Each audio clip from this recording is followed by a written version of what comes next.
you on the happy world of 5FM Radio, bringing you hot, smoldering topics on a weekly basis. Your participation is important.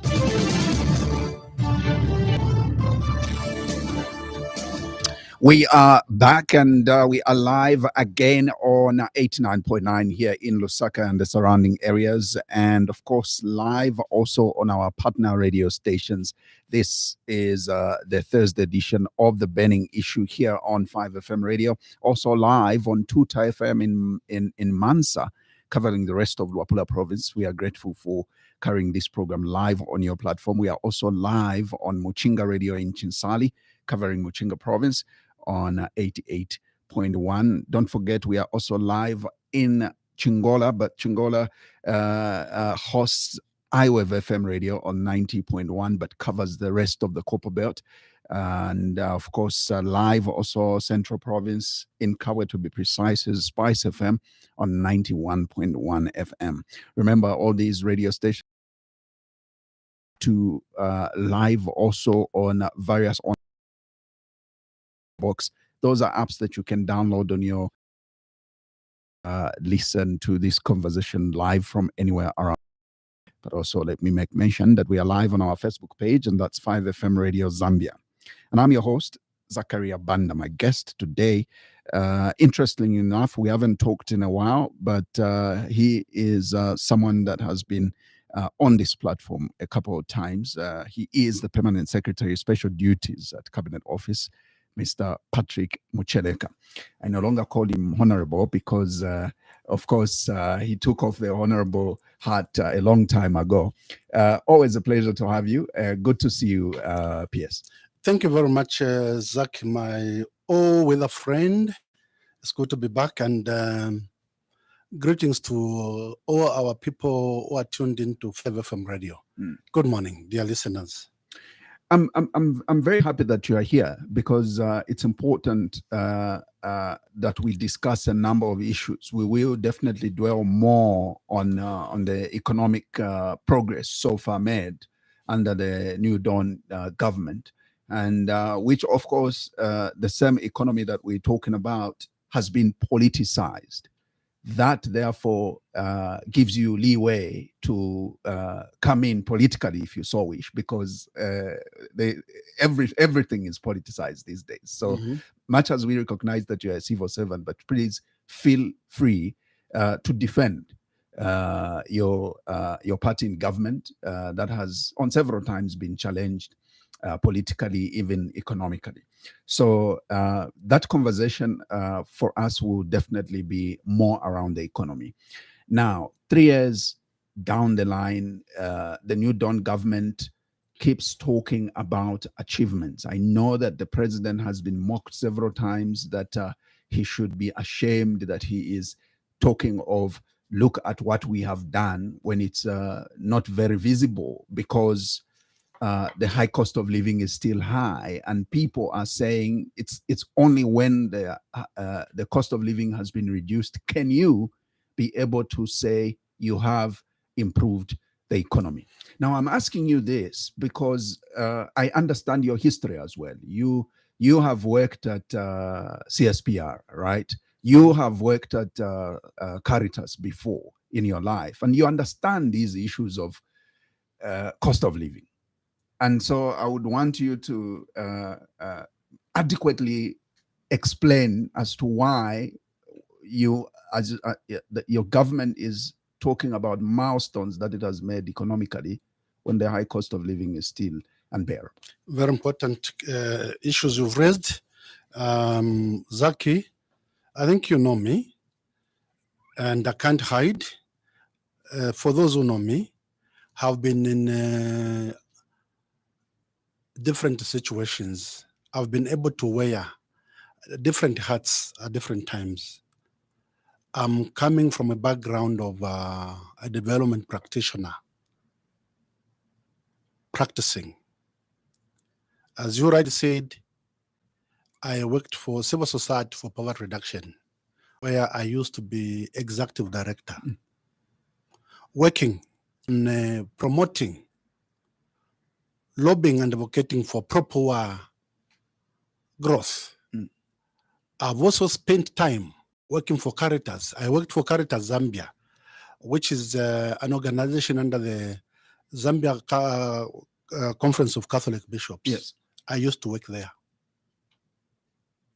I've worked in many different organizations before I ventured into politics. Yeah. Somewhere around 2011, where I was privileged, courtesy of the people of Lubansense constituency in Luwingu, northern province of Zambia. I was elected the independent member of parliament until somewhere around July 2015, following President Lungu's sentence to power. I was unceremoniously removed from parliament. I didn't even complete my term. Thereafter, I decided to join the UPND, where after some time,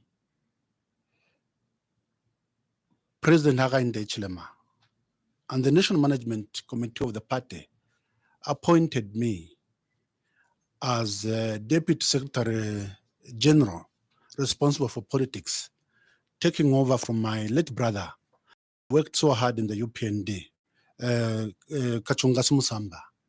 And from there, I went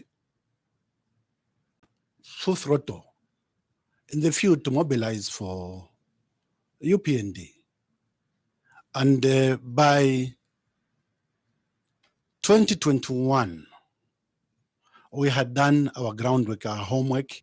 The people of Zambia overwhelmingly voted for President Hakainde Hichilema on the basis of our manifesto. The mantra of our election campaign was largely based on Bali will fix it. That is what we said. And this is what, if you allow me, I'll try to attempt to unpack. What have we done from that time up to this time? The New Dawn government, if you like, has been in power for almost 3 years now. Or if you like, exactly 39 months from the time His Excellency President Hakainde Hichilema took over the reins of power on the 24th of August, 2001. 2021. Right. 2021. We must first of all be able to put things in context. Why did the people of Zambia decide to change government? Moving away from PF, coming to UPND. As I said, it was based on what we promised we were coming to do when we come into power. When we came into power in 2021, you know how the situation was. First of all, the global economy and the domestic economy. If you allow me, I'll start by indicating on how the situation was at global level. We are part of the global community. We don't exist as an island. First of all, remember in 2021, at global level, the economy was under serious lockdown, arising mainly from several challenges, including especially COVID-19, which caused the global economy to be under lockdown.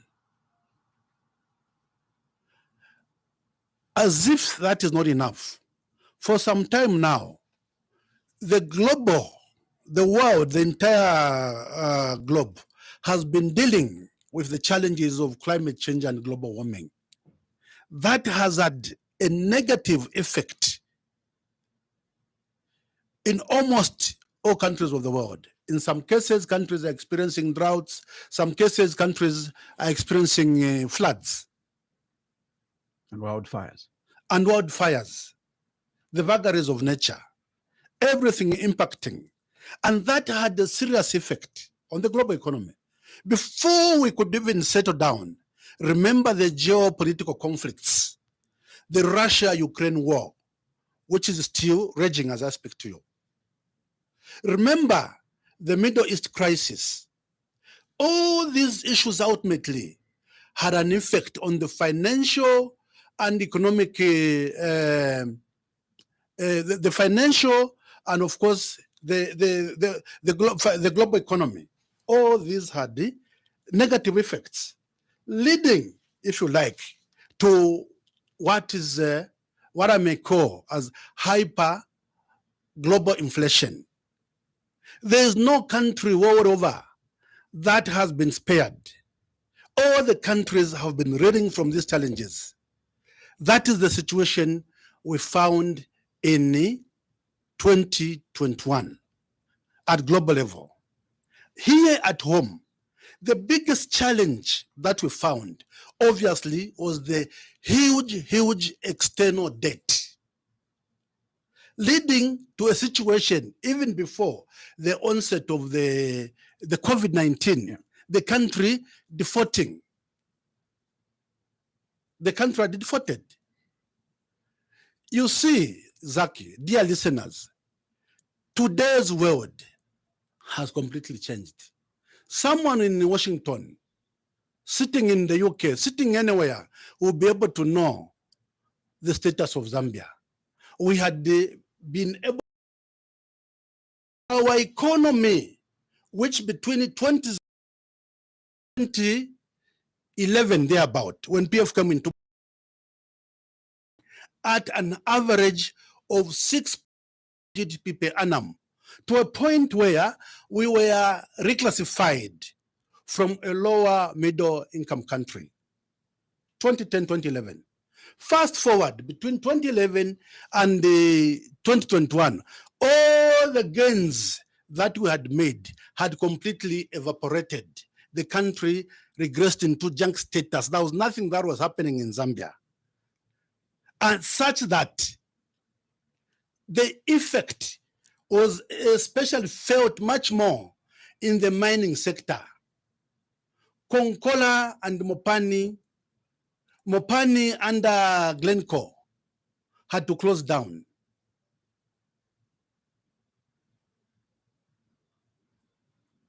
Rather, did I say Mopani under Glencore had to close down. Vendetta, you know the story. The challenge was the same because they could not even be able to attract sufficient capital to reinvest. Instead, they started making huge losses, going into billions, to a point where the Zambian government took over the operations of particularly Konkola. Remember, they appointed a liquidator. Yeah. And the Glencore, Vendetta took the matter to court. And that created serious problems in our fiscus. We were not able to raise sufficient domestic revenue to a point where the quick fix was then to resort to external borrowing. Remember, in 2012, there was the first 750 million euro bond. A year later, another 750 million, 750 euro bond, coming to, by 2013, 1.5 billion. And that is where it all began. Then we went into a borrowing spree. And ultimately, that had a serious effect on our economy. As we were doing that, poverty and inequality were certainly on the upswing, growing. We didn't have sufficient resources. The government began to borrow carelessly. Money was borrowed, and up to now, as I speak to you, nobody knows how that money was used. What remained was to reach a point where by 2019, we defaulted. We started for the first time. We failed to pay our debts. Because when you borrow, you must pay. We failed to borrow. So when we came into power in 2021, that is the situation we faced. I've explained the challenges we faced at global level. There's no country in the world that has been spared from hyperinflation. Go to the US, go to the UK. The challenges are the same. Hyperinflation, high cost of living. Obviously, the countries that are going to bear the brunt are especially developing countries such as Zambia. And these are the challenges the countries have been facing. However, if you do a comparative analysis with, for instance, with our neighbors, just go to Tanzania, go to Zimbabwe, go to Malawi. These are our neighbors on the Eastern Front. You will see that indeed, much as things are tough, to some extent, we are even better off. I'm saying so, if you like, just take the cost of fuel per liter. Tanzania is positioned closer to the Middle East, where fuel is imported from. The people from Tanzania, trucks, are always, for some time now, have been coming almost empty from Tanzania, coming to refuel in Nakonde because fuel, particularly diesel, is slightly cheaper. And the same goes for the food basket. If you compare in terms of what is called the purchasing power parity, take the cost of using a dollar. In Tanzania, they use Tanzanian shilling. We use the kwacha. So just you take kwacha. How much is a kg of meat or one chicken? You find that it's, when you do the purchasing power parity, it is slightly cheaper in Zambia as compared to Zimbabwe, Malawi, Mozambique, even Tanzania. That is the true situation. People can argue, but numbers don't lie. For me, I will not come here and pretend that things are okay.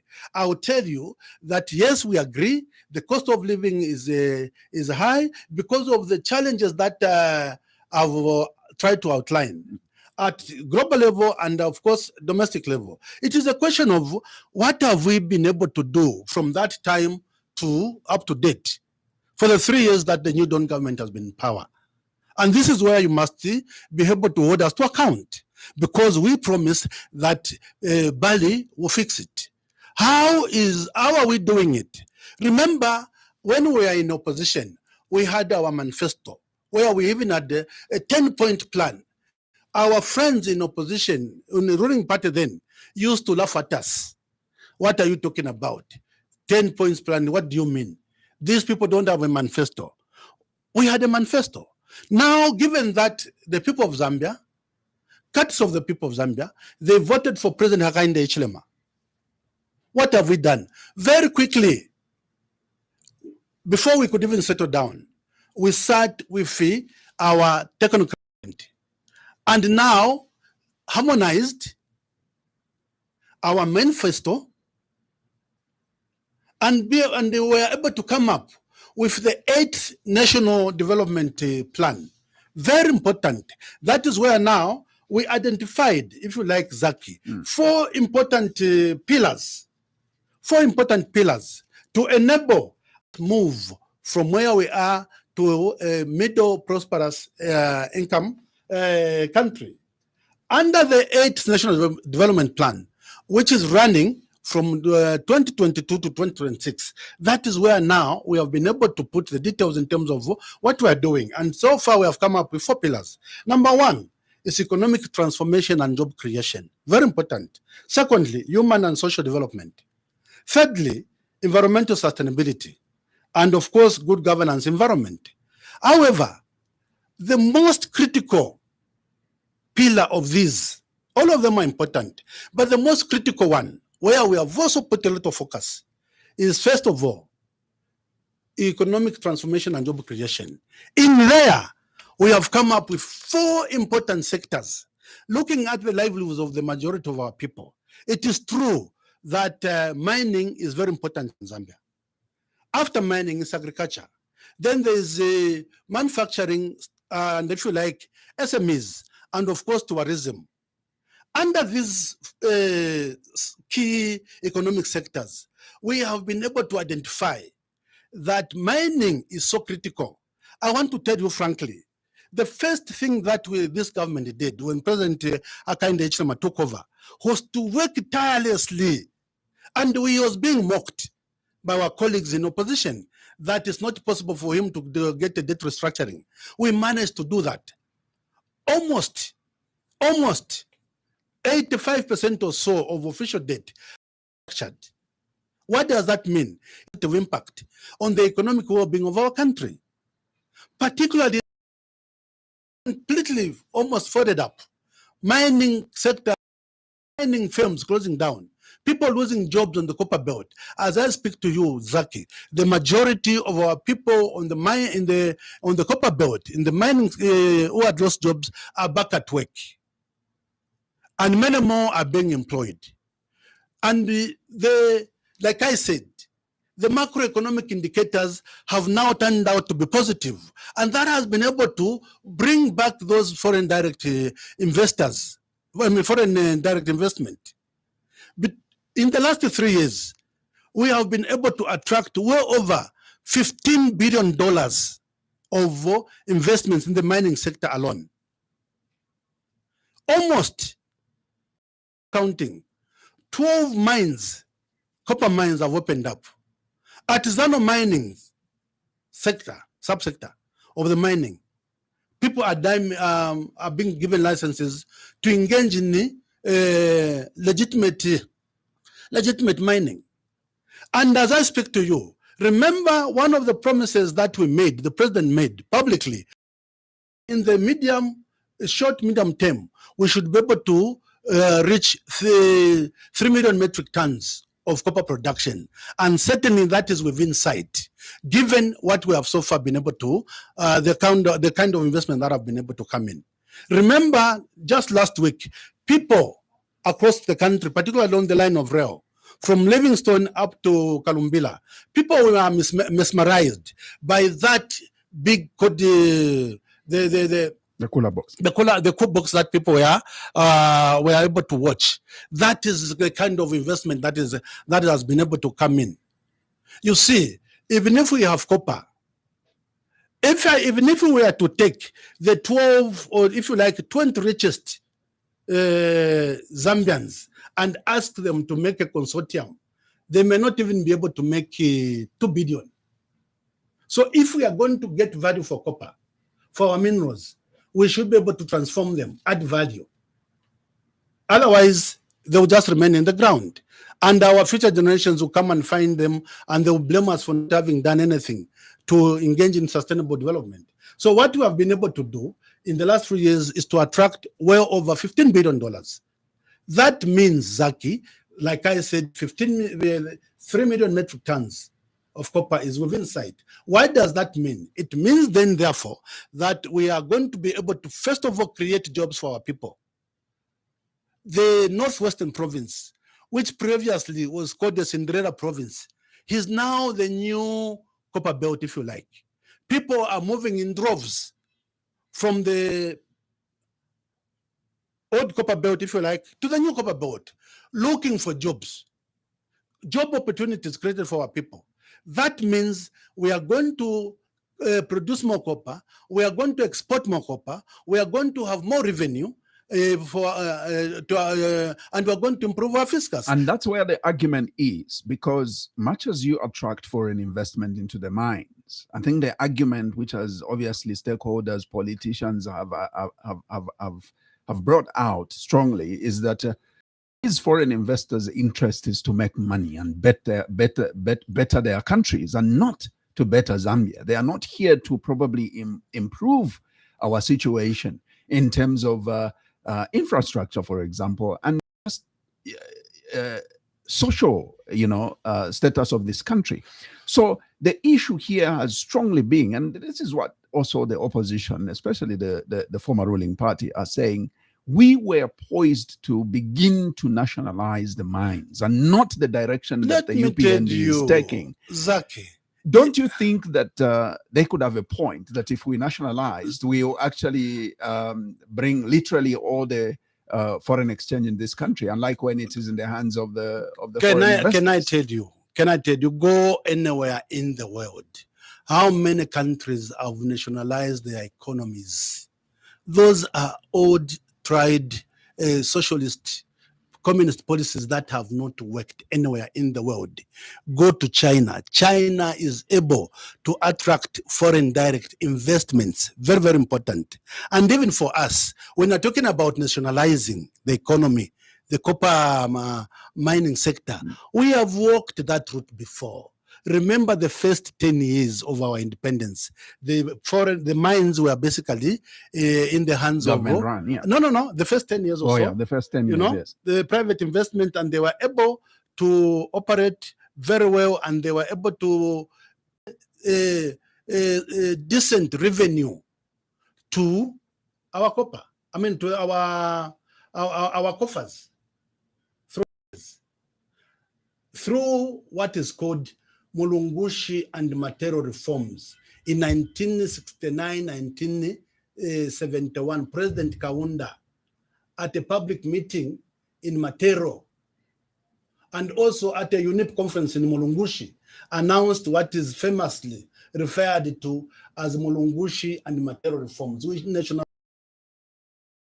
will rain down those mines, such not even find money to recapitalize. When you're talking about nationalizing, I mentioned to you, get even if it's for 20 richest Zambians and ask them to form a consortium. It will not, they cannot even perhaps make $2 billion. For the mining sector, you're talking about a sector that requires massive capital outlay, which you cannot be able to raise here at home until you are able to go into a partnership with investors. And that is why countries in the world that have developed their economies realize the importance of foreign direct investment. The question is, yeah, what kind of investment of foreign direct investment that are you going to attract? So this is where the issue of partnership comes in, and the joint shareholding, so that you have a win-win situation. And because of the good policies that are now coming on the mining sector, that is why you have been able to see a lot of people, multinational firms that had gone away, coming to invest in Zambia. They're doing the same in Congo, they're doing the same in Chile, they're doing the same in Peru. Everywhere where you have copper mines, the issue of nationalizing, those who are speaking like that, I think are speaking from a very naive point of view. Some of them is just mere politicking. I want to tell you, we have walked that route before. What we should be talking about is what terms and conditions are the foreign direct investors coming under. And this is why our interests as a country are seriously being protected, because for all those that are coming in to invest, they are coming to partner with Zambia. Under Zambia, through IDC, we have, for instance, ZCCM IH, which holds the shareholding. For instance, under the Mopani copper mines, that now is operating with international resource holdings, holding 51%.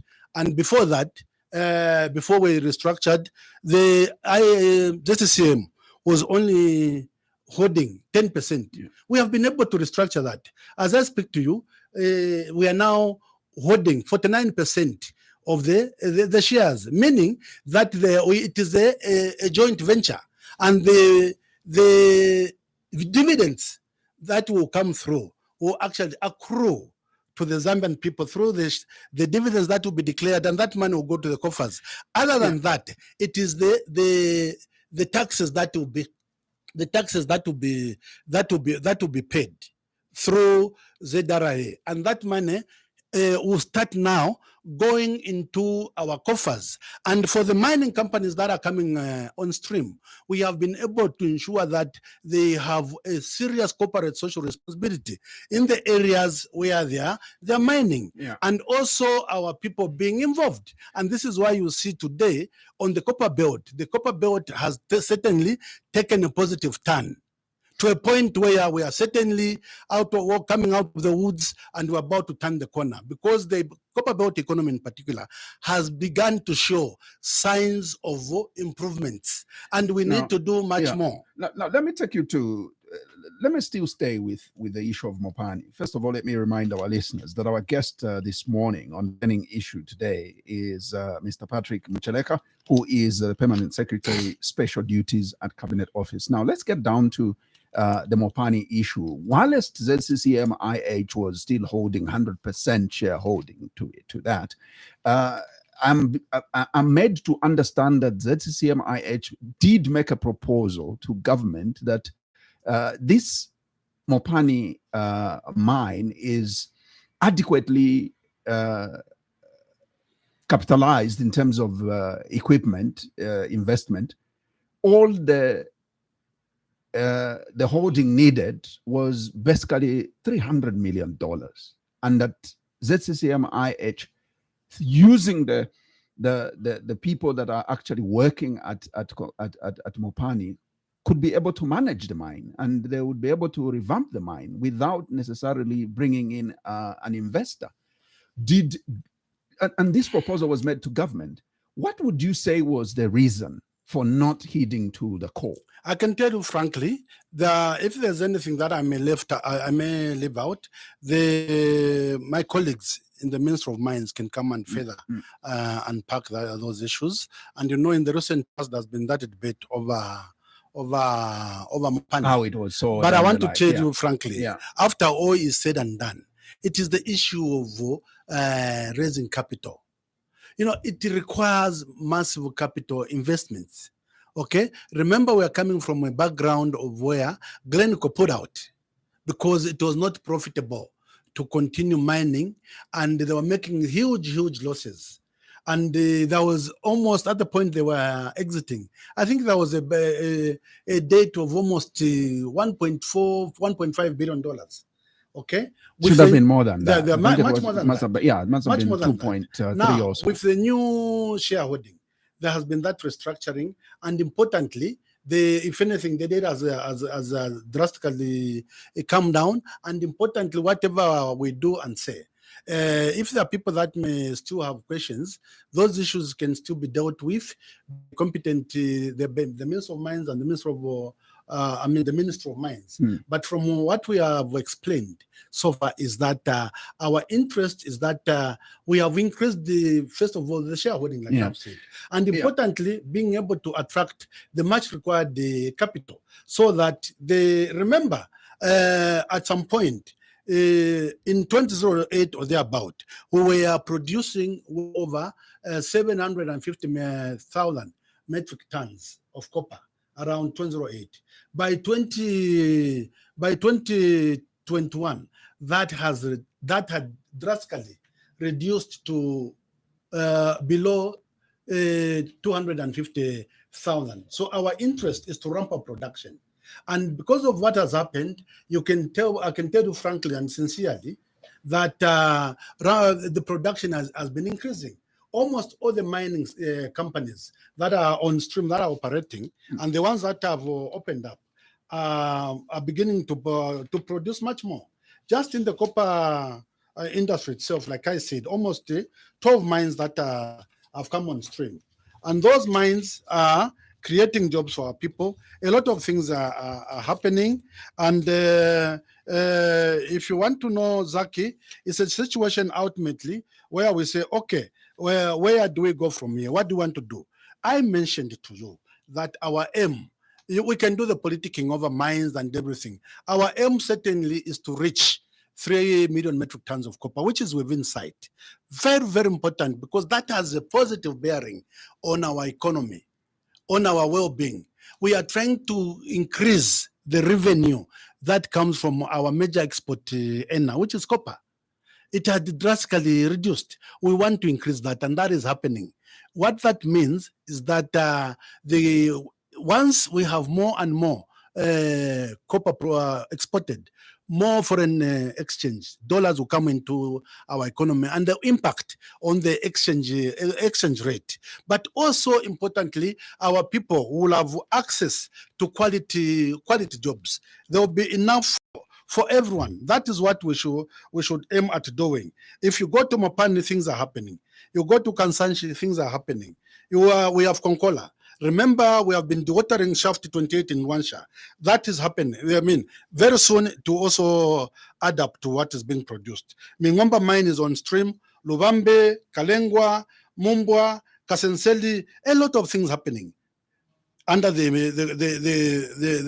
copper mining. But also remember, in less than a year ago or so, about a year ago or so, President Hakainde Hichilema and President Tshisekedi of Congo signed up an MOU to also see how we can use cobalt and lithium and other minerals to start making electric batteries for the vehicles that are being manufactured in China. So we also want to start adding value to the copper, to the cobalt, to the lithium. Doing that is under the major, the mining sector under Pillar 1, economic transformation and job creation. And as we do that, jobs are being created. But even as we do that, we are also taking steps to diversify our economy. And if you go to the rural areas, by the way, 40% of our population are living in urban. Okay, 60%, the majority of our people are in rural areas. And if in terms of participating in an economic activity, it is agriculture. It is 2023-2024 season.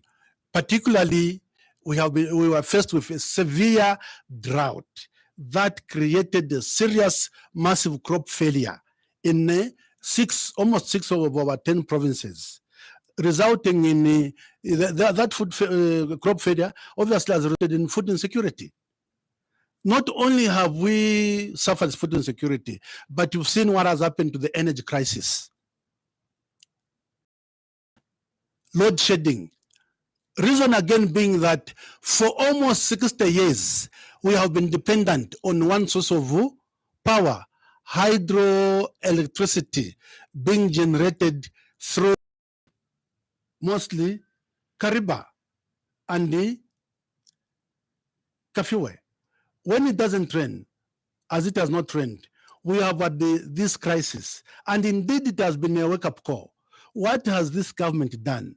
We have taken steps under the leadership of President Hakainde to look at alternative sources of energy, such that whenever this crisis resurfaces, it should not be what it is. It should not hit us as the case has been this year.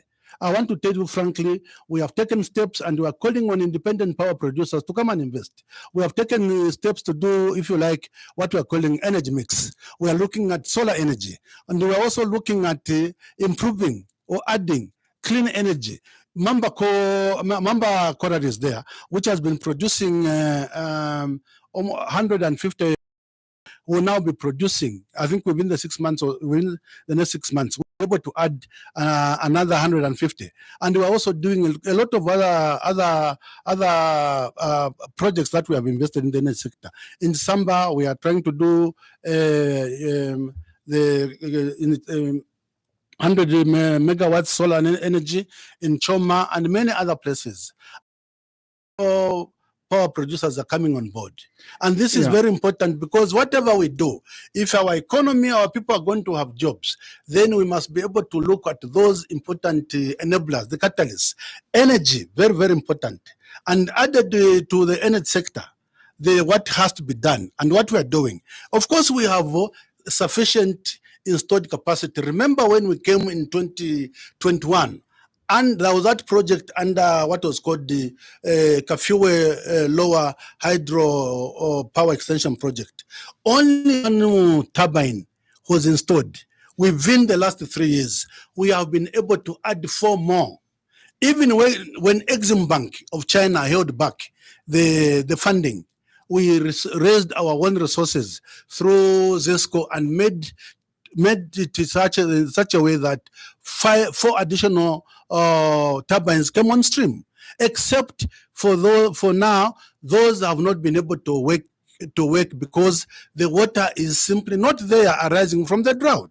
And this is why we are taking steps in going forward, that we don't depend on one source of energy, hydro. We are diversifying, even within the hydro sector itself.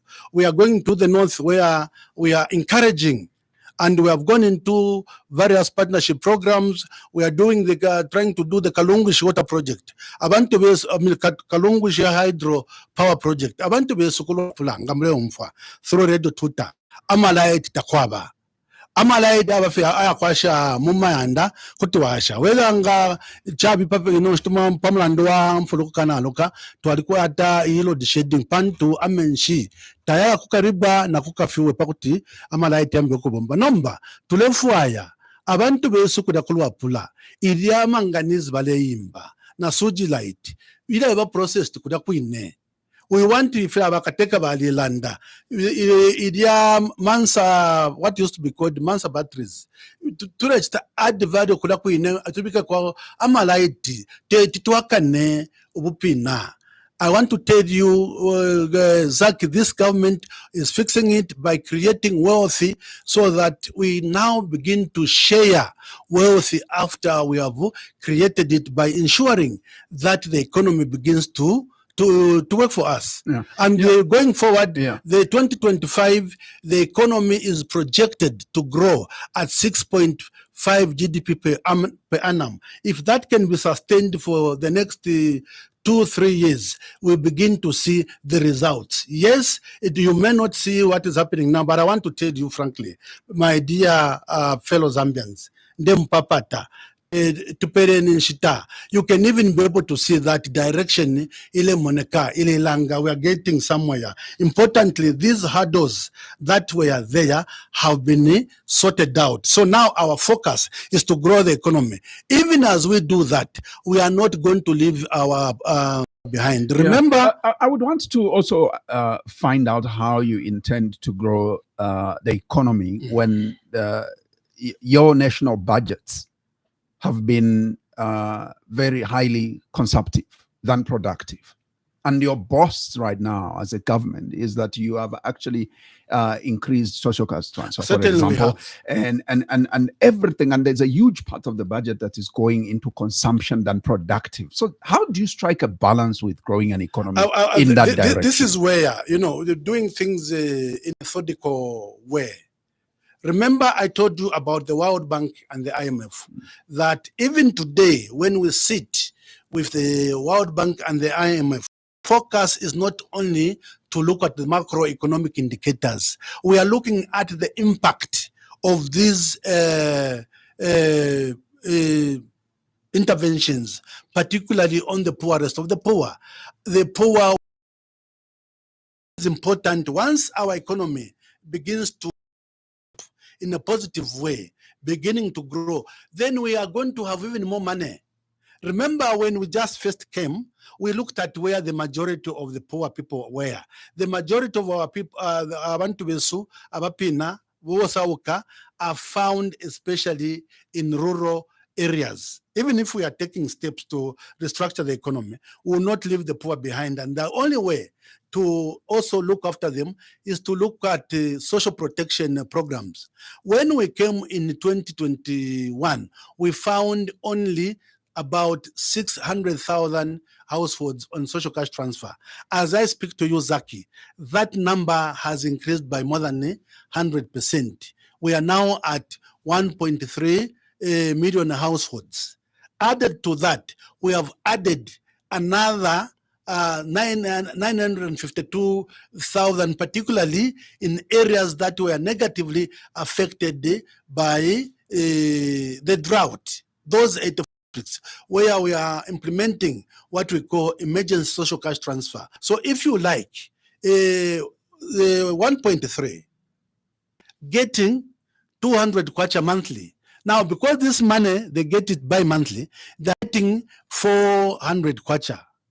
But also because of the challenges that we have faced, we have added another 200 kwacha.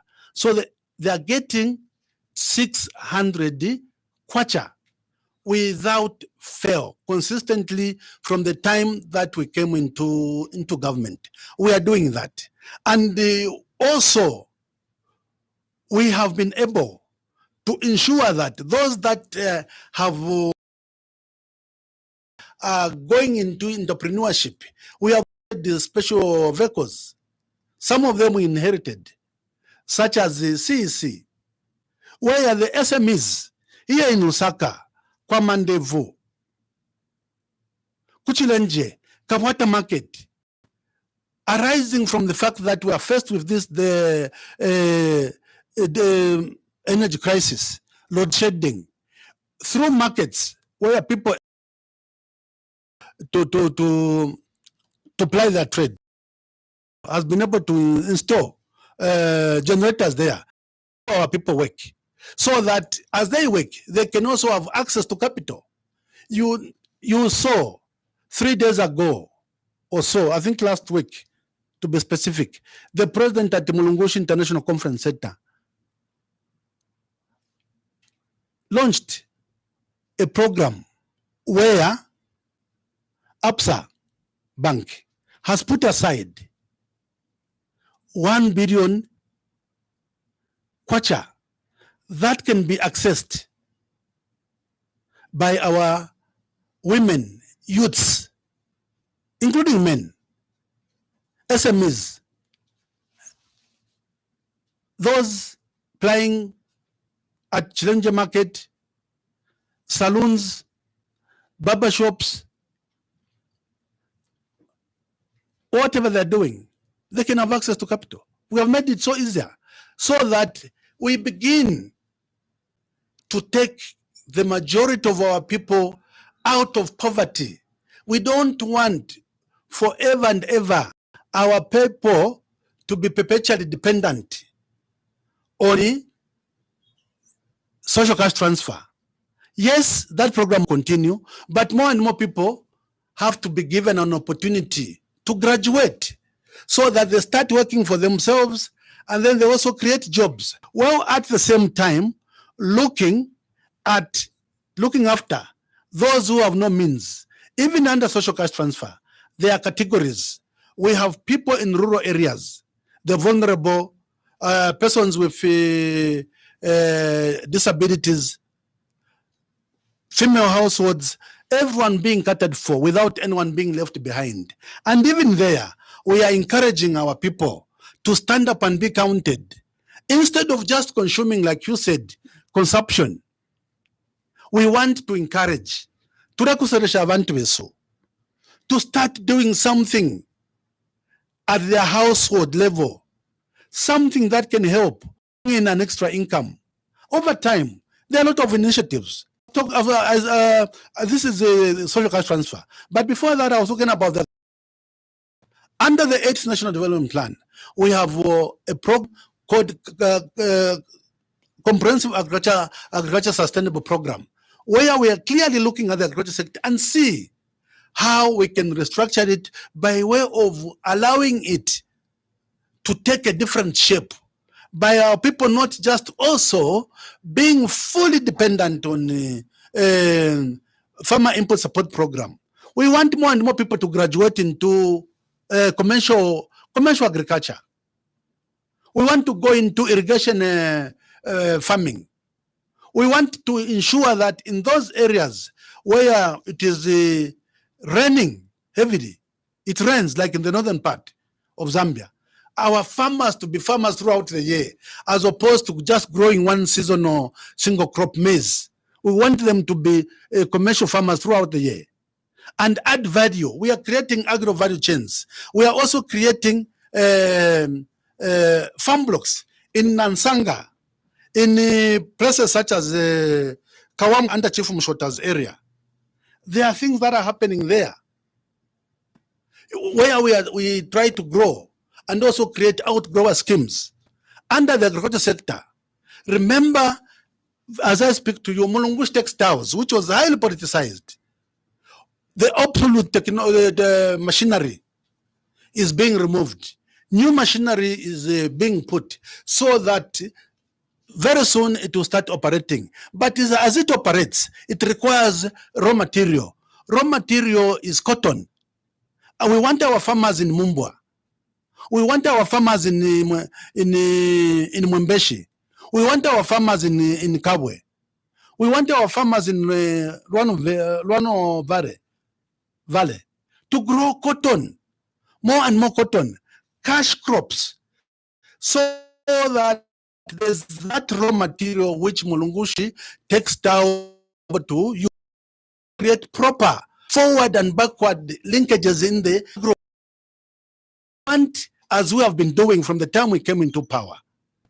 Remember our farmers, Balepoka 180 kwacha per 50 kg bag.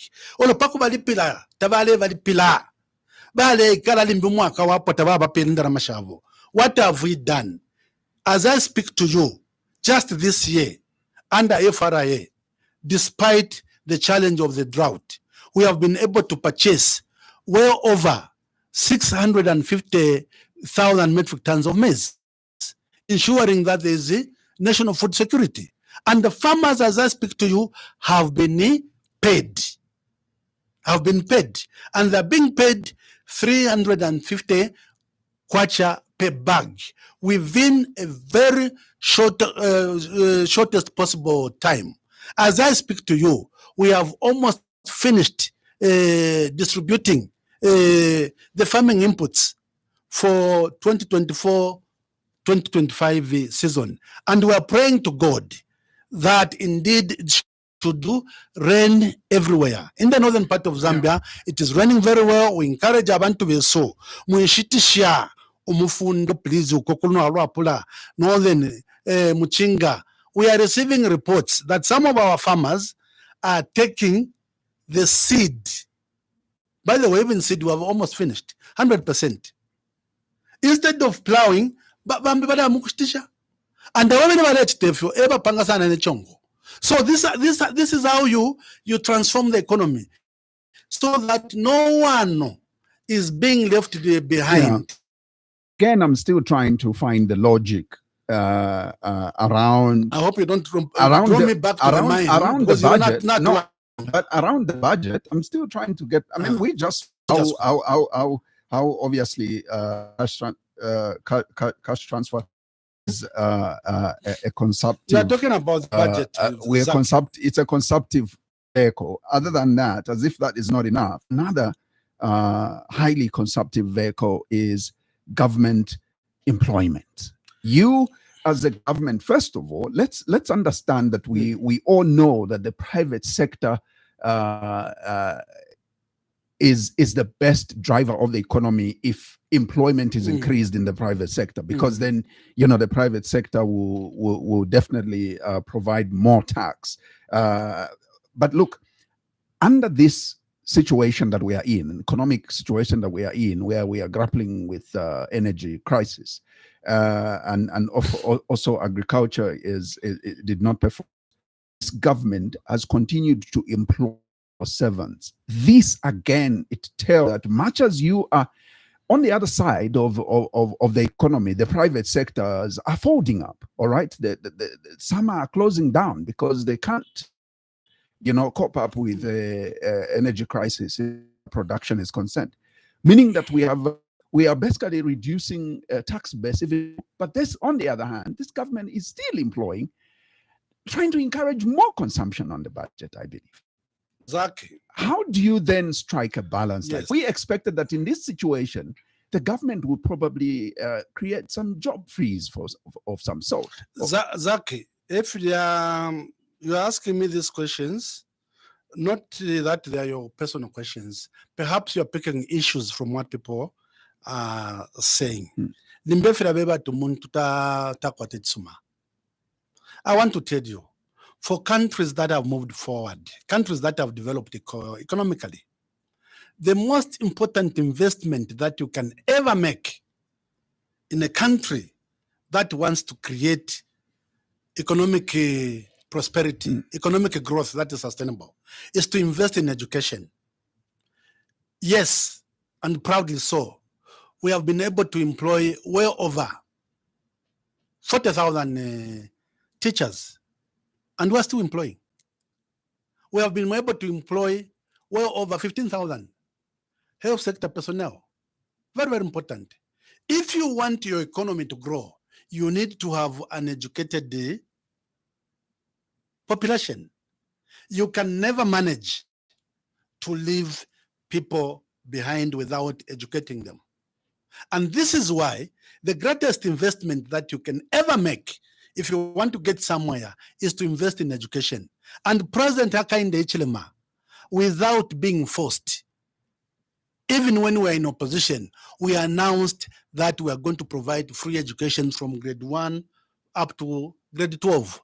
Other people said it was not possible. Where are you going to get the money from? The money is there. First of all, you must realize that you must be able to grow the size of the economy.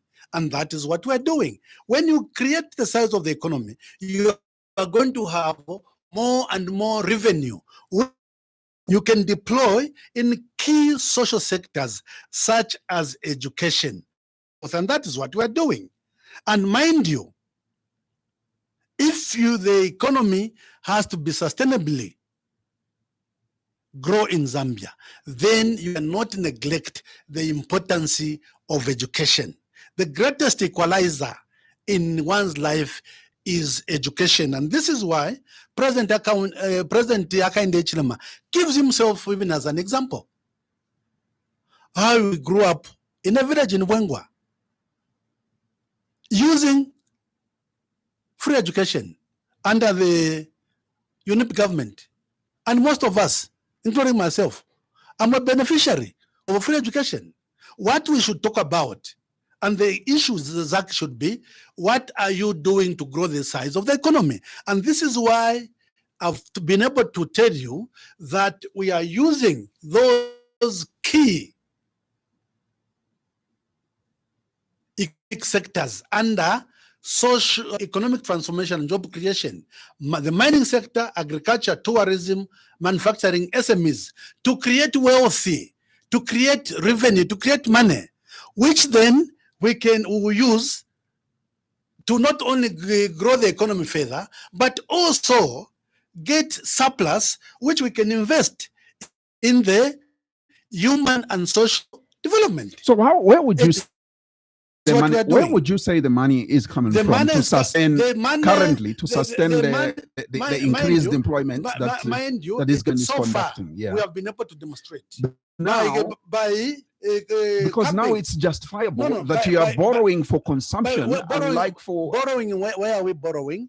I want to tell you frankly that we have not been able to borrow carelessly as the case was. We have been very prudent, and we're ensuring that we put the money where it matters. Because the issue, I think the challenge, the resources that are available. Yeah, the challenge that this government from time to time has been faced with, or questions that have been asked and answers have not been given adequately, is the fact that yes, you are borrowing responsibly, but borrowing for consumption and not borrowing for production. That is the issue, and probably this is the reason why you're employing all the time. And even when the economy is struggling. Growing, I did not for the drought, the energy crisis. Our economy for this year had initially been projected to grow at 4.5. Going into 25, we expect to rebound 6.5. But even with that, after all is said and done, Zaki, it is to grow the size of our economy. And this is why I've mentioned that the key economic sectors where the money will be made is those. You are talking of the future. I'm talking of now, currently. Currently. Where is the money coming from that is sustaining high employment by government of civil servants, including an increased salary? Let me tell you, Zaki, first of all, it is prudent utilization of resources. That is all you do. Be prudent. Ensure that as much as possible, you curb those leakages. you must stop them. Because when you have high corruption, when money is being stolen, the people that bear the brunt are the poorest of the poor. Because there's no money to buy medicines in the hospitals, there's no money to fund the education.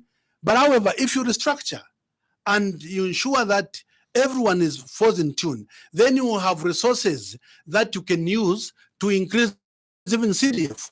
Going into 2025, our budget is now standing at 215 billion kwacha. Okay? And with that, we have been able to that 36.1 million kwacha goes to each of the 156 constituencies by any standards that indeed. And what we have done, using civilization and devolution, we have been able to take resources and power to where the people are. The action is taking place there. I want to make a passionate appeal to our colleagues in the councils.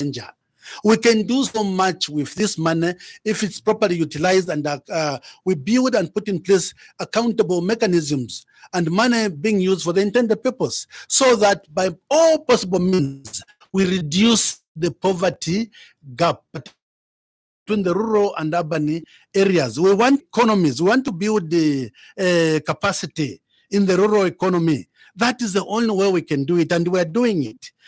And yes, could be challenges here and there, but I want to tell you, the money is there, and the money is basically, to a large extent, other than the support that we are getting from the cooperating partners, who, by the way, had actually left because of what was happening at the time. Most of them are back, and they're giving us, if like, it's called the budget support. Yeah. But that is very minimal.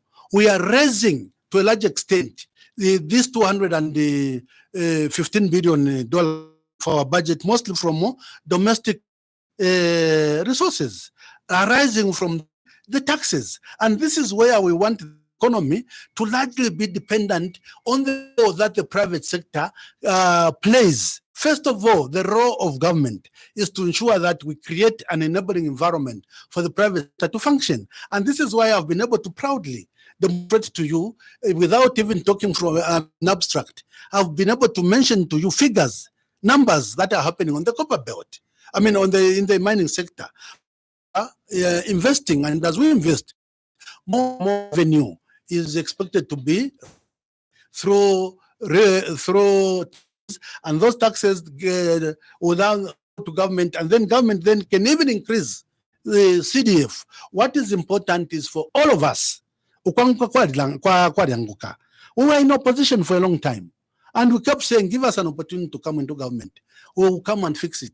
Yes, and indeed, this is the only way we can fix a broken economy, and the results are beginning to show. In the next 18 months or so, you see that the situation will be totally different. And this is what we are talking about. And this is why, remember, I began by explaining the challenges that we face at global level, which have not spared Zambia. And it's our prayer. We saw yesterday in the Middle East, Hezbollah and the Israeli and Israel signing a ceasefire. So far, it is holding. We want also the Hamas-Israeli conflict to end. And importantly, we also want the Russia-Ukraine war. Remember the president of this country, our own president, one of the few presidents that went to Russia and Ukraine in search of peace, because we know what it means. A crisis at that level will certainly affect us. And this is why I told you that the world over are facing the challenge of hyperinflation, the financial economic crisis as a result of those problems. This is why we want peace in the world. We want those things to end, so that we now on ensuring that we improve international trade, so that the countries such as ours can begin to benefit and recover from the high cost of living. And this is why it's so critical for country to operate in an environment where we have a very positive relationship with all our neighbors and the global community, because it is to our advantage and it is good for us. And this is why I want to tell you, Zaki, the steps that we have so far taken at domestic level are able to show that indeed we are getting somewhere. My appeal to the Zambian people is to give us time and be patient. I've been able to show you what we are doing so far, Well, and the things are working. Yeah, let's hear from Zambians whether they are indeed willing to be patient with this government. We now invite them to call in and interact with you, our guest. And remember, our guest this morning is Mr. Patrick Mucheleka. He is the Permanent Secretary for Special Duties at Cabinet Office. And of course, you are welcome to call in and interact with him on 0955221515. That's the number on. Once again, 0955 21515. Let's take the first call. Good morning. Yes, good morning, sir. How are you today? Very much okay. Your name, sir, and where are you calling us from? My name is Charlotte Kaume, calling in Kabwe Makuluru area. Mr. Kaume in Kabwe Makuluru area. Please, you've got a minute and be brief with your contribution. Okay, thank you. Good morning, my colleague. Good morning, sir. Yeah. Namushiba. In a chinto to Mlempa, the most special Mama leaders, Marimu, the government. Compassion. Muleta compassion ma out of country, but she take a tikala. Mwalela avena Zambia, Tamalela avena Zimbabwe, Tamalela avena. How come Leluma is a compassion? You said, what a take a look at Maripitana, no Bamu campaign. Pantesan den Manamuslim campaign. Namuranda Tabuna to Kulanda Quadanko, Bomba Quatupa. Mari promise avena Zambia teaching sana. But too much promisa. Timonokutuncha de Kalachaloku. What is important thing to him? Kenya forage could be Kalachalo Moitapalate. To admit Povunga was Quaja, 14 hours like Africa. To maybe a Chamalaita Kalapmapango, how come the Rumusum promise again? Mungus textiles, maybe Pavan, Mungus textiles with Yaisuga. Huh? London could think of Kalachalo, not some Papu Kalachalo. Avant Valetula, Petraiza, Yamulera and Lea Pistipu. Papi Vale Pera Petraiza, Coaching Avanto Flavam Copalative. Simone Pelama Pack. Vale send six, but I want to have 8 cooperative Vale Poca 80. I want to vary 8 cooperative Mulepera Vantavari 10 cooperative. Let's want to chalo quick. Papi Vale Pera Amatama transport, you cop Puminaco Vamiswali the Petraiza. Number one Vale send the Lavene. So it's a Tiribo Kutila, Adekala Chalabambokula for government. Who said Momula for government? Mwaleten Salamuchal. Muna Mukabwe. Wabula cooperative, Wamarita Barimumka, Wabula Panga cooperative, Kuma Milling, Kukalonga, Takuigus, Babika Yavakatas, Evaresendo, Wunga, Elomokisama Aman Kanama Sellers, but 260 quarter, Amaselas Varesana 290 quarter, but in Shubunga Kalong and 230 what I mean. Thank you, Bakaume. Your time is up. Your time is up. Yeah. Thank you for calling. That is Mr. Kaume from Kabwe. But let me quickly give you two more calls. 955-221515. Good morning. Good morning, Zach. How are you, my brother? Not too bad, thank you. Is this Chisha?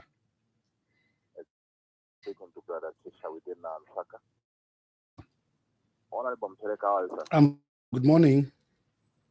Thank you so much. I'm so happy because even by the time you were in the opposition, I was one of the people who are telling Zambians that Mr. Mucheleka and UPND, you are not telling people the truth.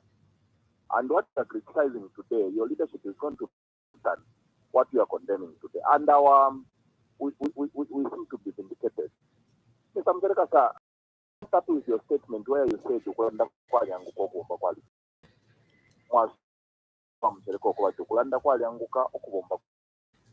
the promises you made, you were condemning to say no, the economy is doing very poor, corruption, no, people are suffering, the high cost of living.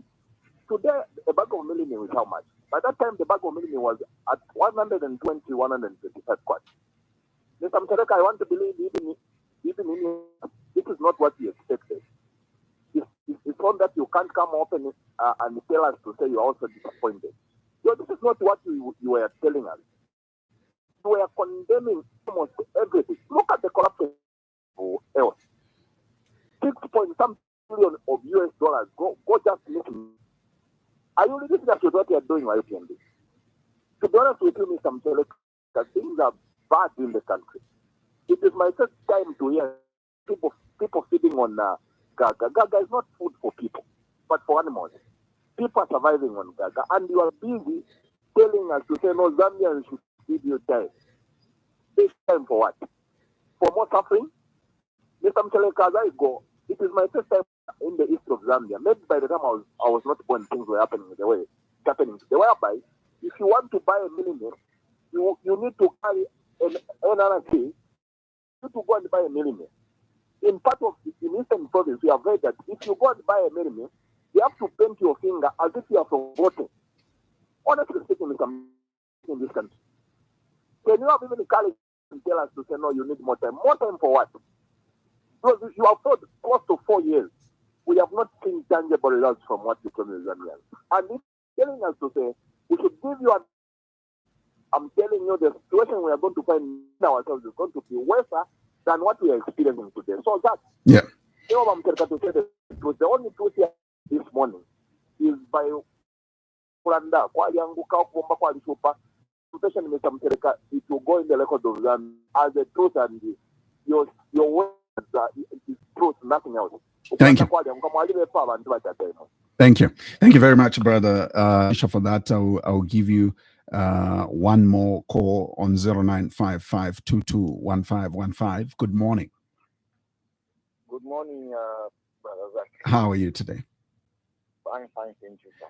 Great. Your name, sir, and where are you calling us from? My name's Patrick Marangi. I'm calling you within Lusaka. Mulishani wa mashina honorable. Mashina Mulishani. Very good. Mr. Malanji, please go ahead. For me, Mr. Zach, just maybe a quick one. I will take a different angle. For me, I see UPND government is on a right track, only that maybe with no people to explain what is really going on. We have less people, very less, not even two in UPND, that is be able to come out and explain to the people why we find ourselves in this situation. Because what is speaking about machina is food.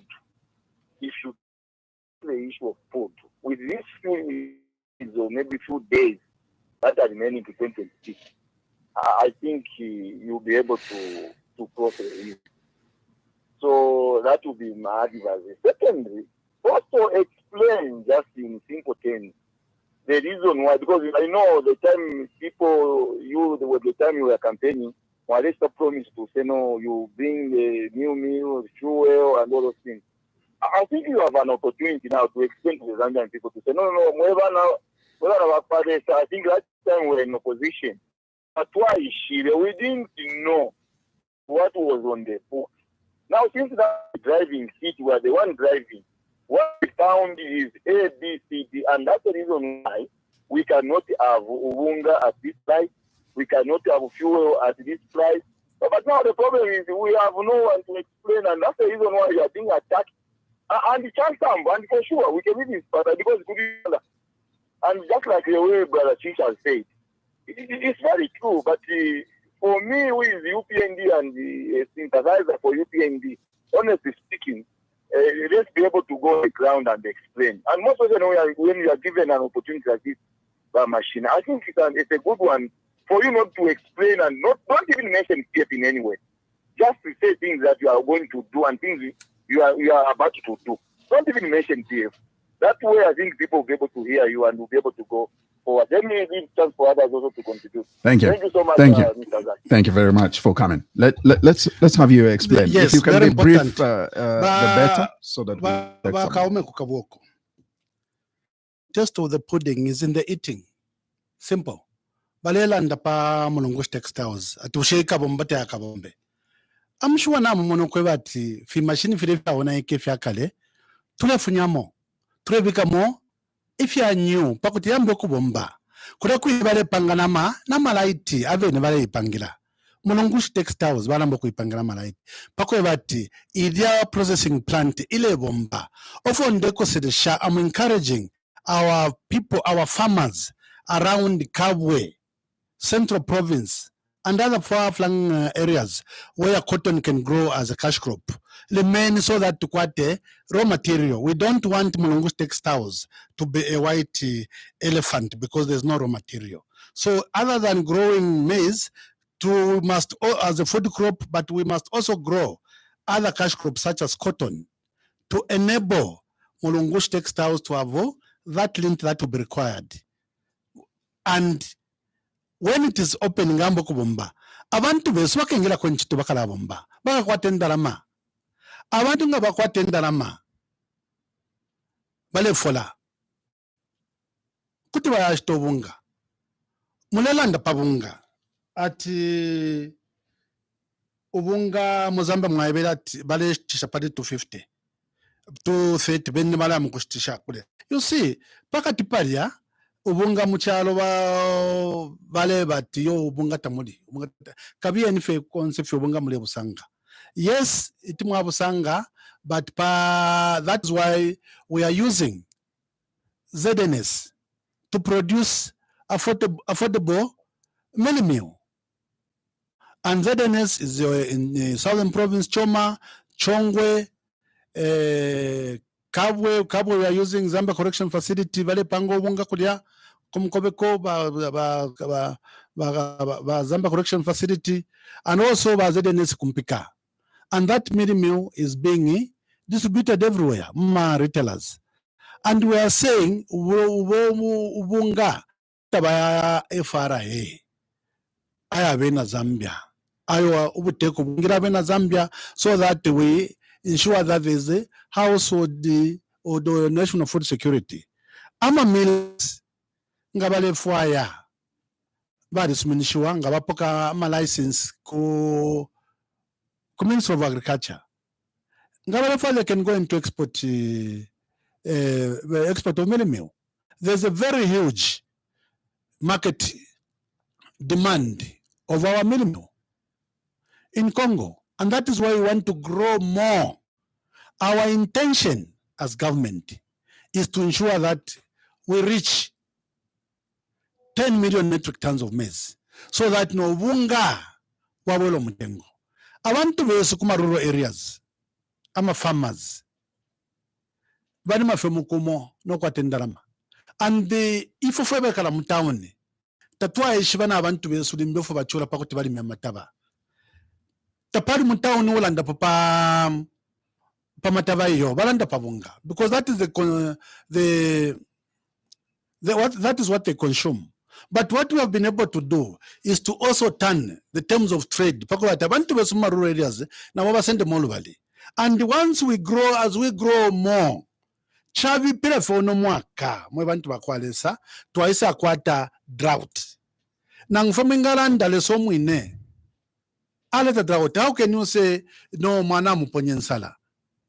Are you sure kwena nang fitwa tatwate mwabena Zambia kutura kumfula timfula yelo kapakutia ubungabuko se mtengo? We are hoping, like I said, we've distributed the farming inputs under FISIP. We have also introduced other initiatives, Sustainable Agriculture Financing Facility, and we also have other initiatives such as the Food Security Park under Ministry of Community Development. And we're encouraging, the president is on record to encourage abantu besu in peri-urban areas and rural areas. It's not Alanda Kope Absabikala Monomusaka. But people who live in Kafuwe, Kudakuma Farm, Kudakona, Nikuchilanga, Suikalpama Yada Kalamba. Kutu Alimapo, Amatabaya Kweba Tifwe and Panga and Tuariako, Totola Konakuchigayo. So that our Ububa Kushita, Toleka Koalaban who cannot completely manage to farm. And that is the message that is coming from the president and this government. I want to encourage you. How can we not compare? We are not an island. We are part of the global community. And this is why we are saying, Idan kondo, udomwela ulef makuda ku China, Russia-Ukraine war. Unaweza mkuta effective negatively. And pali hii program ninda ndanati renkondo nga ba president akaende ichirema ba president Cyril Ramaphosa eva fumine kono ku Southern Africa naba nabo bambi ukuya ku Russia na ku Ukraine ukweba ti inkondo ipwe pakuti tuchite focus ku pa bunonshi bwa chalo. If you talk about amafuta, for example, itu watela shani ukweba ta amafuta nishimulela ndreva. First of all, nindanda takwabo muntu nangfemo twikala mayanda twikala na baneba ili ngitura focus wefire chitikabushe chirishani ngamwa ku Tanzania mulesa ngati mutengo wa mafuta nefi yako yafa sa pa mutengo ifo kono yefi yako, but you cannot say nishimule mwena kula mwatwebele ofo twala ndire very important and to change sheyo frafine twala ile tulelo mbavyo kwa bati kubyo kubombesha pakwe bati fya kulanga fyafula amatabanga yafula ya moto asunga ya excess twachita produce twapanga ubunga na maize brand, then we export kuma neighboring countries abalefu yapo aparanga ba Botswana ba Namibia na ba Congo olondera mashasa muri kino cyalo nindanda nati abantu besu nangu chirifi natwishiba ubuchushi uburiko. We have, as I speak to you, well over 1.3 million households under social cash transfer, and another 952,000 households on the emergency social cash transfer. We have also introduced other initiatives in those areas where we suffered the severe drought. We have also introduced cash for work. That is what a caring man does over to. Yes, nachabana tukolanda kwa yanguka itimule but turechita kama tukana kulachita nangu twingalanda shani outly mayo. It is about the economy. I want to tell you frankly, if you want us to now le chalo pakwa bataba na kuntanshi bakese turilo musowa, let us also go into careless borrowing so that to without looking at sustainable development. And we have been able to take the bull by its horn. What have we done? We are ensuring that the economy begins to grow so that in Dalamashifule, yes, we are not in any way underestimating the challenges that we face. But I want to tell you, our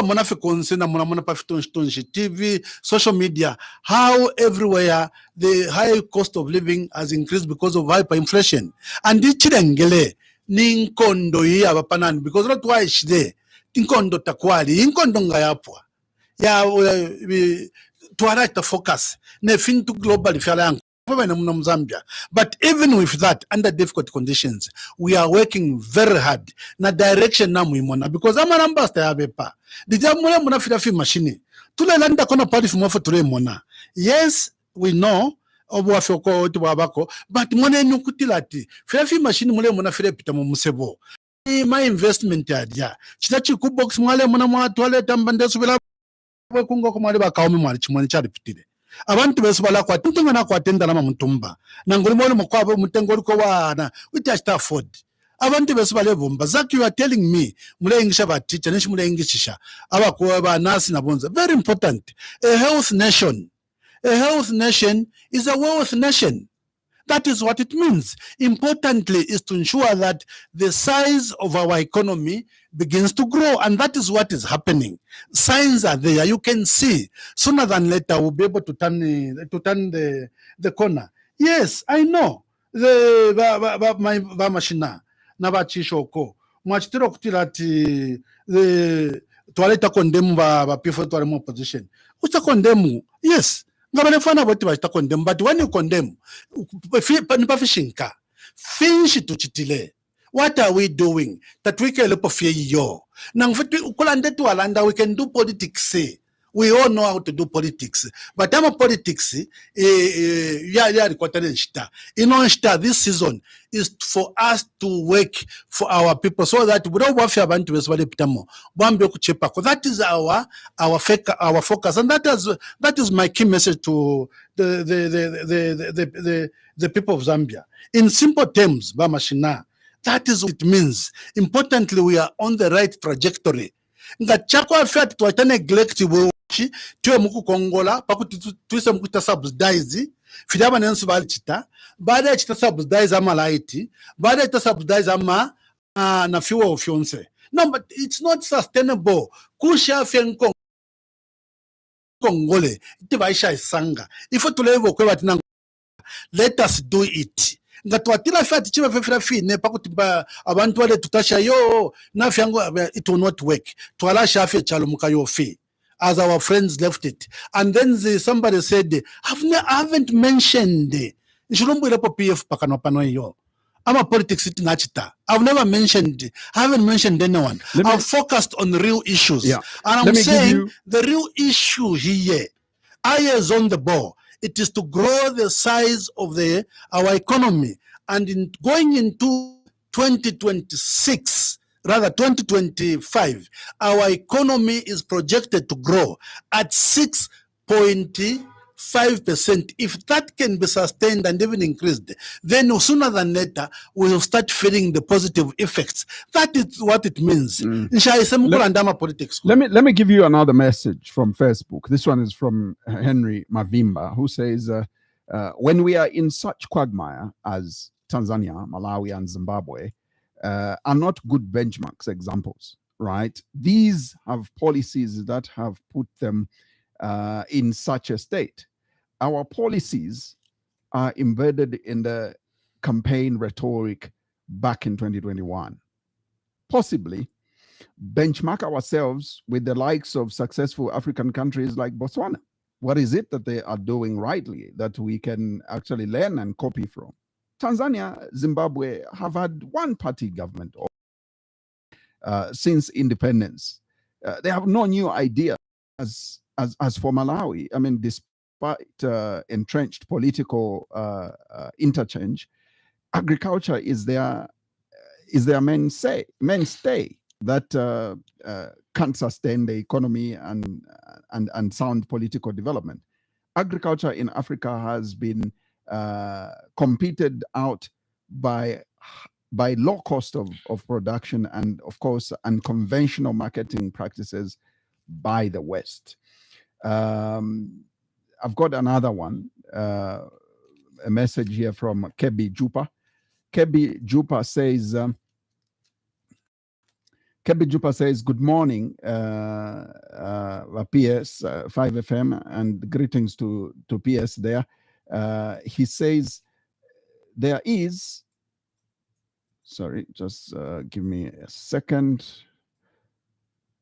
Trying to get that message. So I'll read that again. Good morning, 5FM, and my greetings to the PS there. I'm following the program attentively. Honorable PS, I agree with you. It takes time to revamp and improve a broken economy, which was in ICU. I also love how this government is embracing complaints. All right, from the people. But PS, let people complain and continue to embrace their opinions and continue to embrace their opinions and facts. But to my fellow citizens there, I just want to say, I know it is hurting out there. We are all suffering, and I agree things are not good yet, but please just know that this patience bears the sweetest fruit, and that one Zambia, one nation. Mr. Zach, I submit. Thank you very much, Juba, for that. Let me see if I can give you one last message. Zach? Yeah, let me give you one last message. Yes, it's from Bafanazi Batinazi, who says UPND will succeed once it puts its ears to the people. All right, it should work with the opposition more, especially the PF, due to its experience and expect and expert for democracy is getting along with the people that oppose you. I think basically those probably even from us and try and work with them. But yeah, let's respond to those. Because I need to take some more very calls. important feedback from both writers on your Facebook. But the other one is saying, let's not compare ourselves to Zimbabwe and Malawi. I agree. I mean by the Tanzania. Way, by the way, in case you want to know, I was in Botswana myself recently. When the elections were being held, I was there as part of the SADC election observation mission. I was there representing the country under what is called, as you know, Zambia, Tanzania, and Malawi are members of the SADC Troika, the organ on politics, democracy, and defense. I was there, and I know what happened. Remember, Botswana has been a diamond-driven economy to a large extent, and also their beef industry. Along the way, there were some challenges, such that across the globe, people have come up with synthetic diamonds, competing with the real diamonds in Botswana. For the past 3 years or so,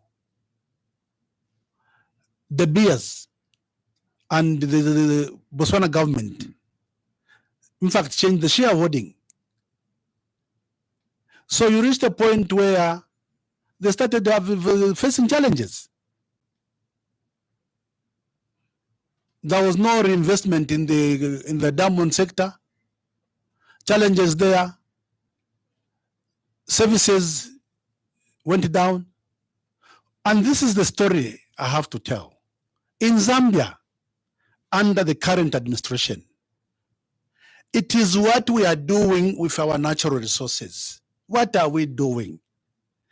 And I've demonstrated, I've tried to explain that we need to pay attention to the economy. Especially functioning mines, creating jobs, so that indalama shifule njito shifule. Then tukakwate mpia ishingi muri chino chalo. Umusonko, taxes ukafula. But even with that, the agriculture sector, and we want the private sector to come in and create jobs, partner with us in those key economic sectors: mining, agriculture, tourism, SMEs, and indeed those important key sectors. Once that happens, then we can be able to turn around. And so far, you can be able to see, if you want, we are back to where we were around that time of the period of President Levy Mwanawasa under the MMD, when the economy began to grow at 6.5. And there's no magic way out. Like I said, Zach, I want to repeat, we can play politics very easy, but it will not lead us anywhere. Chala tola fekuma problems dying. Yes, but you can see that we are really getting somewhere. You can even see the direction which this country is taking. That is what is cardinal. Even as we do that, we don't want to leave anyone behind. I want to call on our people to stand up and be counted.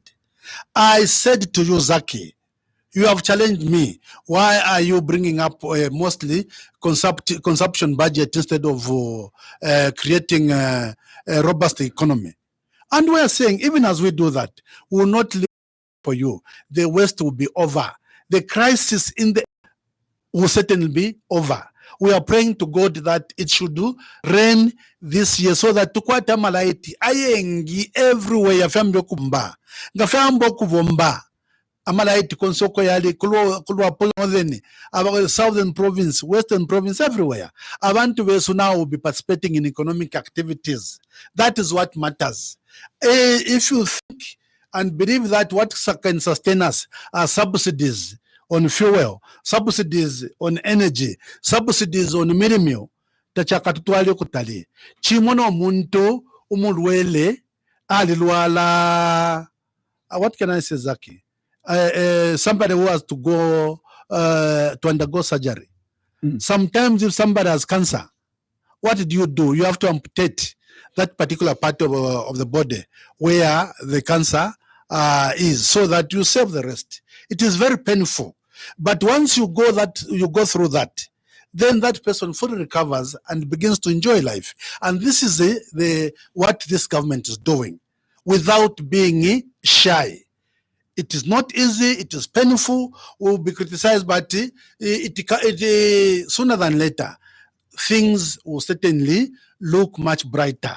The focus is there. I want honestly to call upon people of goodwill. I'm a politics. Put it watch to Kulanda, like I said. It is what we are doing. Abanensubale Kongola. By 2019, we were seriously facing a debt crisis. We defaulted. And even with ZESCO, we were owing under ZESCO because of power was being imported from Mozambique at cents per kilowatt and being sold to the consumer at 7 cents. That money, here the difference of almost 14. This is the debt that we have to inherit. And that debt, as I speak to you, has been dismantled to a large extent. It was at almost 1.5 billion, less than $400 million. Had it not been for this crisis, the same goes for fuel. They were owing all marketing companies, they were bringing in fuel at Nkongole and being subsidized. Should we go on that route as well? We can get to the fire. But Zambia, to a lot of create more problems. What we have been able to do, and remember, don't compare Tanzania and Zambia. Remember, we have Tazama pipelines. And the reason why, to some extent, the cost of fuel could even be slightly cheaper in Zambia compared to Tanzania is because we have been able to deal with the Tazama pipelines.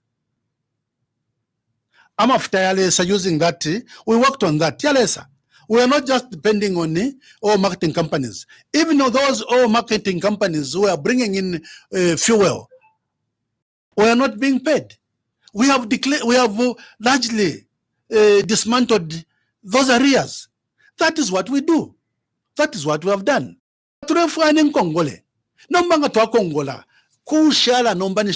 Economy. That is why you saw, because there is what we call at global level, every country is rated by credit rating agencies.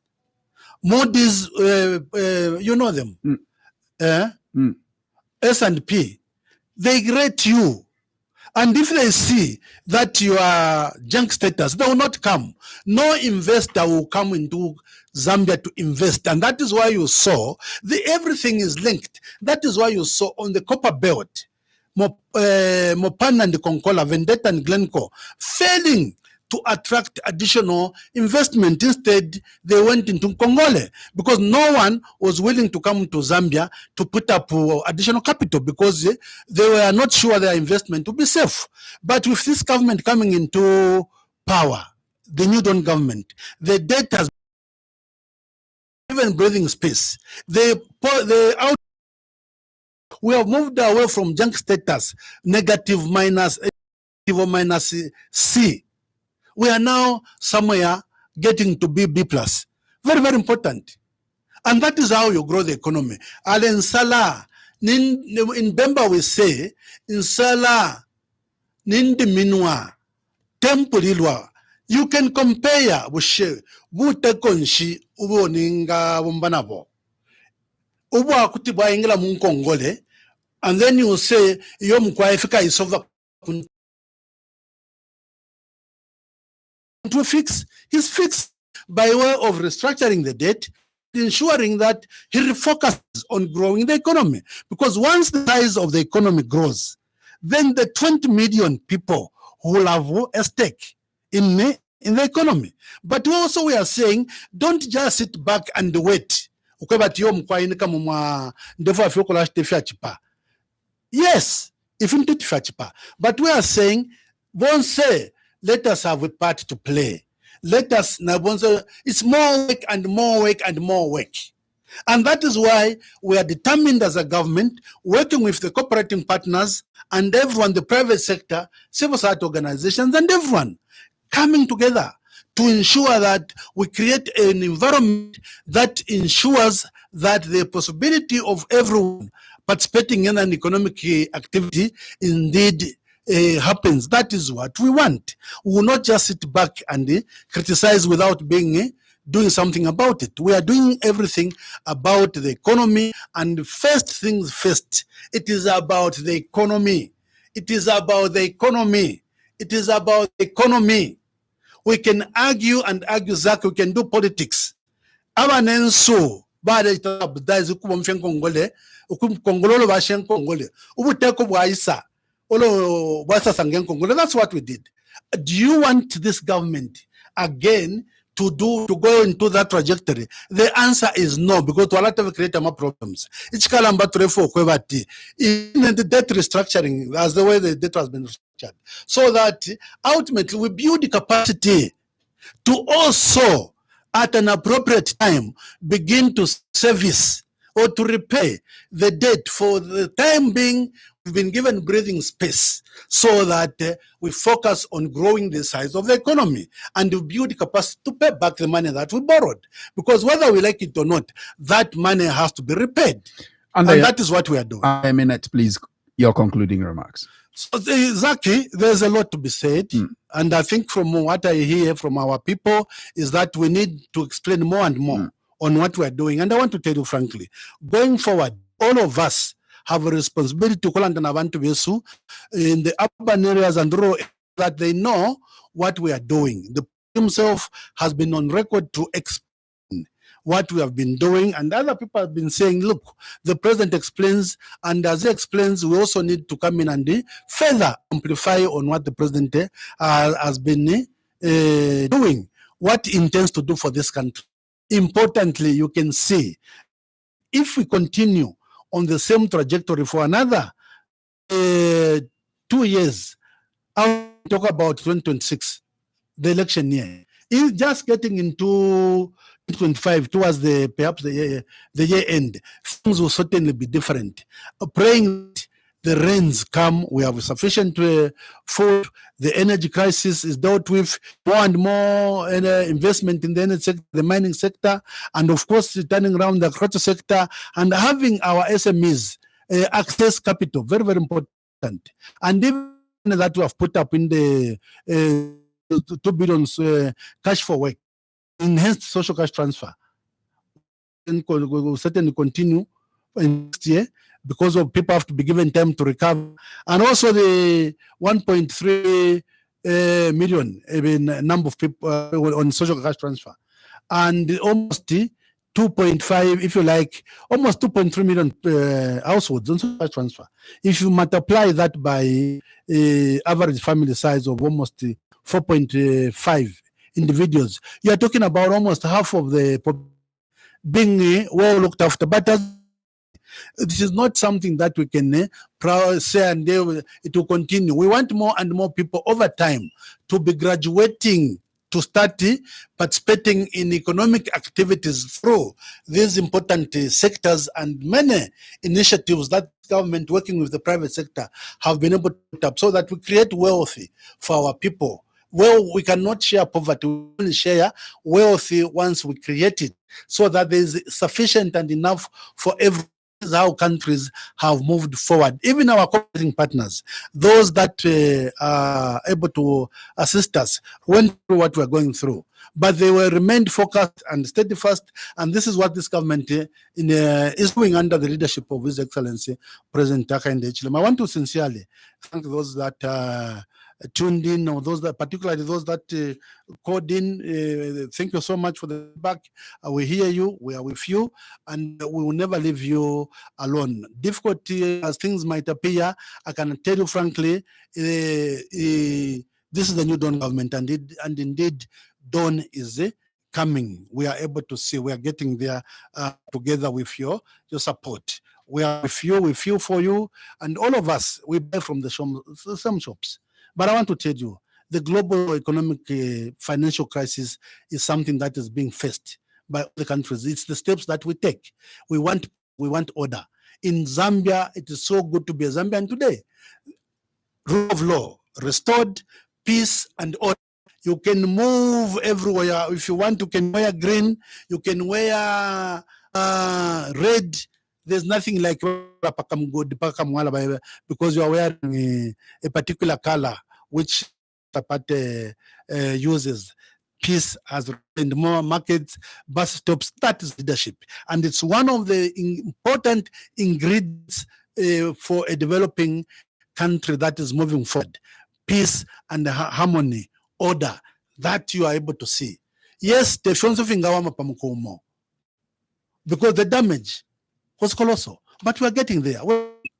We shall be coming to you from time to time, my colleagues in the various ministries, and of course the president. We have under the president, the presidential delivery unit, the president himself has hands-on, knowing what is going every day, is monitoring. What did we promise? How are we delivering? We are accountable, and we are giving him feedback every time. He's able to know what is going on in Mucheleka province, in Rula, in Southern province, in Western, all the 10 provinces. And he's been going around interacting with our people, our traditional leaders. By the way, Zaki, I should have mentioned, those, you remember what was being said about this government? We are constructing chiefs' palaces in almost everywhere. We have almost 288 gazetted chiefs, the majority of them, including those in the north, Utwapula, Muchinga, everywhere. Their palaces are being constructed. And we want to live in harmony with everyone. And we appreciate the role that I talked about opposition political parties. Very important. Get checks and balances. They provide checks and balances. And sometimes we get feedback. Just yesterday, one of the members of parliament under PF in parliament moved a private member's motion, which was ably accepted and adopted by the House, supported by this government. And before that, there was another member of parliament. That could not happen previously. So this is how receptive the new Dawn government is to proper checks and balances and positive feedback. If you can say politics will always be there, but to academic politics, it is what we are doing to take our country out of poverty and that in the short term we reach the Vision 2030. If we can't, at least we should be able to know that the steps are being taken and sooner than later get there. That is the only way this country can move forward. I thank you. Bless. Thank you very much, Mr. Patrick Mucheleka, the Permanent Secretary, Special Duties at Cabinet Office, to our listeners for having followed our conversation this morning. And thank you so much also to partner radio stations, Tuta FM, Spice FM, Muchinga Radio, iWave FM, for having carried this program on your platforms. We greatly appreciate that. And definitely, we will be back next week for both Tuesday and Thursday editions of The Burning Issue. From us all is take care of yourselves and more so of each other. Bye-bye. Tune in next week for another edition of The